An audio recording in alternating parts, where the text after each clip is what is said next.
कर्नाटक रियासती वक्फ बोर्ड के इंतखाबात। चिकमंगलूर के नसीर अहमद ने कर्नाटक रियासती वक्फ बोर्ड के इलेक्शन में लिया हिस्सा। All India Muslim Development forum के नेशनल प्रेसिडेंट हैं नसीर अहमद। वक्फ के मसाइल, वक्फ के मौजूदा हालात पर गहरी नजर रखते हैं नसीर अहमद। मुतवल्ली ज़मरे के तहत अपना नॉमिनेशन पेपर फाइल करने के बाद नसीर अहमद ने कहा कि वो वक्फ प्रॉपर्टी की तरक्की और हिफाजत के लिए कई मंसूबे रखते हैं। वक्फ बोर्ड के जरिए कौम और मिल्लत की खिदमत अंजाम देना चाहते हैं, लिहाजा मुतवल्लियों से आपने गुजारिश की कि वो अपना कीमती वोट उनके हक में अदा करें। जनूबी हिंद न्यूज रिपोर्ट। क्या काम करना है वक्फ बोर्ड के लिए, इंशाल्लाह उस तरीके से इंशाल्लाह मैं। अस्सलाम वालेकुम रहमतुल्लाहि वबरकातुहू। तो बताइए सर, क्या आज आपने किस ज़मरे के तहत जो है नॉमिनेशन फाइल किया है और क्या उम्मीद है आप? मैं जो मुतल्लिक़ के जो इलेक्शन हो रहा है वक्फ बोर्ड का, उसमें जो है मुतल्लिक़ का नॉमिनेशन किया हूँ वक्फ बोर्ड मेंबर बनने के लिए। दुआ कीजिए इंशाअल्लाह अल्लाह कामयाब करे। और जो है ये जो इलेक्शन हो रहा है कॉन्स्टिट्यूशनल पोस्ट है जो वक्फ के अंदर है, इसमें जो है मुतल्लियों को भी एक बहुत बड़ा एक ये होता है कि वो मुतल्ली एक अपने रिप्रेजेंटेटिव चुने। यहाँ पर क्या हो रहा है, अक्सर काम करने के लिए कौम और मिल्लत का दर्द होना चाहिए। आज आप लोगों को मालूम है आज के हालात क्या है हिंदुस्तान में, इसलिए यहाँ पर अब तो प्रॉपर्टी जो है वो जो हमारे बुजुर्ग ऑलरेडी डोनेट करके गए हैं, सो प्रॉपर्टी उसकी रखवाली सही नहीं हो रही है। आज कहीं भी देखो, कहीं चौराहे पर देखो, अच्छे अच्छे प्रॉपर्टीज हैं ऐसे ही पड़े हुए हैं, उसकी कोई देखभाल नहीं है। और कोई यहाँ बिल्डिंग बन रहे हैं, ना कोई कंस्ट्रक्शन हो रहा है, ना वो उसमें से लेकर इनकम लेकर ना इसके लिए कौम के लिए कौम मिल्लत के लिए कोई फायदा हो रहा है। बस ऐसे ही पड़े हुए हैं, ऐसे ही ढकला जा रहा है। हमारी तमन्ना यह है कि ये जो वक्फ की प्रॉपर्टी है जो बुजुर्ग दिए हैं हम लोगों को, इसमें डेवलपमेंट करें और उससे जो है कौम और मिल्लत के लिए काम आए। आज हमारी कर्नाटका में कोई मुस्लिम यूनिवर्सिटी नहीं है, किसके क्या फायदा? इतने करोड़ों के लाखों एकड़ों की जमीन है हमारे कोई यूनिवर्सिटी नहीं है।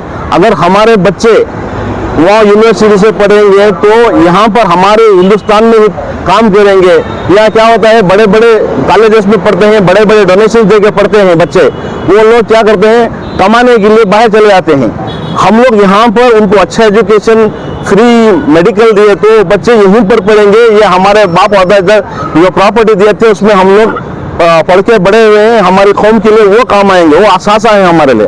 और पूछेंगे आगे आने वाले दिनों में बच्चे कि तुम लोग क्या कर रहे थे, तुम लोग वक्फ प्रॉपर्टी भी नहीं बचाए, ना कोई बिल्डिंग कंस्ट्रक्शन की, ना यूनिवर्सिटी बनाए, ना हॉस्पिटल बनाए, ऐसे ही प्रॉपर्टी छोड़ दिए।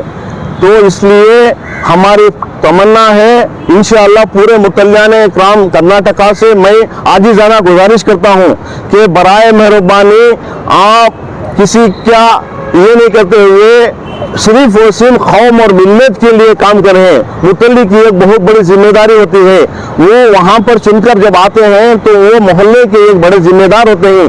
कोई भूखा प्यासा अगर है तो भी वो मुतल्ली की जिम्मेदारी होती है। ये वक्फ की प्रॉपर्टी बचाना भी उनकी एक जिम्मेदारी होती है। उसके ऊपर इंशाअल्लाह अगर आप लोग साथ दिए तो हम लोग आएंगे, चुनकर आएंगे। मैं चुनकर आ गया तो इंशाअल्लाह सुम्मा इंशाअल्लाह जो भी वक्त की प्रॉपर्टी है उसके डॉक्यूमेंट्स पहले बनाएंगे। आने वाले दिनों में आप लोग देख रहे हैं किस तरीके से क्या क्या परेशानी हो रही है। हमारे अगर सही डॉक्यूमेंट्स होते तो इतनी परेशानी नहीं होती थी। तो बराए मेहरबानी मैं आजिज़ाना मुतल्लियाने इकराम से कर्नाटका के गुजारिश करता हूँ कि आप सिर्फ और सिर्फ कौम और मिल्लत के लिए वोट दें। ऐसा नहीं कि कोई इन्फ्लुएंस के लिए, कोई इसके लिए वोट ना दें, फलाना आदमी है, फलाना ये है। मैं Naseer Ahmad All India Muslim Development Forum का मैं नेशनल प्रेसिडेंट हूँ। मैंने बहुत सी खिदमत कौम और मिल्लत के लिए अंजाम दी है। मैंने कोरोना में भी बहुत काम किया है और परसों जो वायनाड में जो बहुत बड़ा ये हो गया उसमें भी फैलाव आ गया, उसमें भी हम लोग हमारी टीम जाके 4-5 दिन रह के पूरा काम करके आए हैं और बहुत से कौम और मिल्लत के लिए काम किया हूँ। के मामले में आपका क्या तजुर्बा है?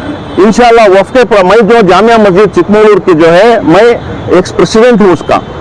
वहाँ पर जब हम लोग थे तो उससे पहले जो हालात थे वो मैं आपको नहीं बता सकता। जब हमने चार्ज लिया तो उसकी इनकम 4 वक्ती 8 वक्ती कर दी हमने और जो 2 लाख रुपए आ रही थी तो हमने 12 लाख रुपए इसकी इनकम की थी। और इतने अल्हम्दुलिल्लाह हमारे टर्म में जो है एविक्शन गिराए, हम प्रॉपर्टीज छुड़ाए जो गैर कानूनी बैठे हुए थे, वर्षों से बैठे हुए थे, ना उसका कोई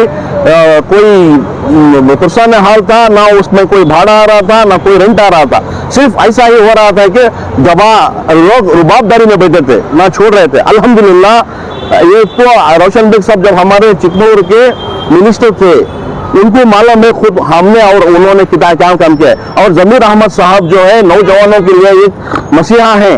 मैं उनसे गुजारिश करता हूँ आज जमीर साहब हम लोगों का साथ दें। क्यों बोले तो वो हर जगह कहते हैं कि नौजवानों को साथ लेकर चलना है। मैं आजिज़ाना हमारे मिनिस्टर साहब के कौम के हमदर्द से गुजारिश करता हूँ कि वक्त में हमारे इस लोगों को भी चुनने के लिए आसानी फरमाए और दुआ फरमाए। इंशाअल्लाह वक्त में अगर चुन के आ गए तो कौम और मिल्लत में काम करेंगे इंशाअल्लाह। हजरत यहाँ इधर